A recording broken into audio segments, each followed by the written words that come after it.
ബോളിവുഡ് നടൻ സെയ്ഫ് അലി ഖാന്റെ വീട്ടിൽ കടന്നുകയറി താരത്തെ കുത്തി പരിക്കേൽപ്പിച്ച അക്രമി ആവശ്യപ്പെട്ടത് 1 കോടി രൂപയെന്ന് റിപ്പോർട്ടുകൾ.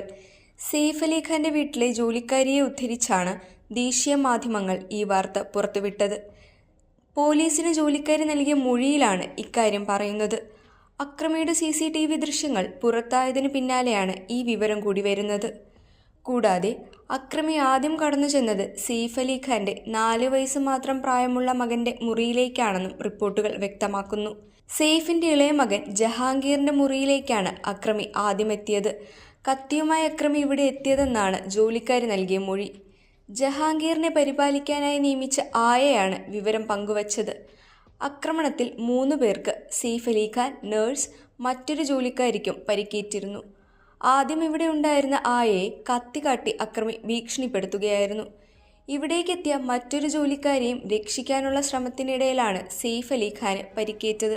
നേരത്തെ അക്രമിയുടെ ആദ്യ CCTV ദൃശ്യങ്ങൾ പുറത്തു വന്നിരുന്നു.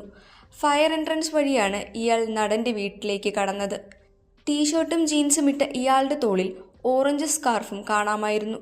എന്നാൽ ഇയാളുടെ മുഖം ദൃശ്യങ്ങളിൽ വ്യക്തമല്ല. അക്രമിക്ക് വേണ്ടി നഗരത്തിൽ ആകെ വ്യാപകമായ അന്വേഷണമാണ് പോലീസ് നടത്തിക്കൊണ്ടിരിക്കുന്നത്. സംഭവത്തിൽ കവർച്ച, അതിക്രമിച്ചു കടക്കൽ, ഒളിഞ്ഞിരുന്ന വീട്ടിൽ അതിക്രമിച്ചു കടക്കുകയും മാരകമായ മുറിവേൽപ്പിക്കുകയും ചെയ്യൽ എന്നീ വകുപ്പുകൾ പ്രകാരമാണ് പോലീസ് കേസെടുത്തിരിക്കുന്നത്. 6 വട്ടമാണ് അക്രമി സെയ്ഫിനെ കുത്തിയത്. ഇതിൽ 2 മുറിവുകൾ സാരമുള്ളതാണെന്നാണ് ആശുപത്രി അധികൃതർ പറയുന്നത്.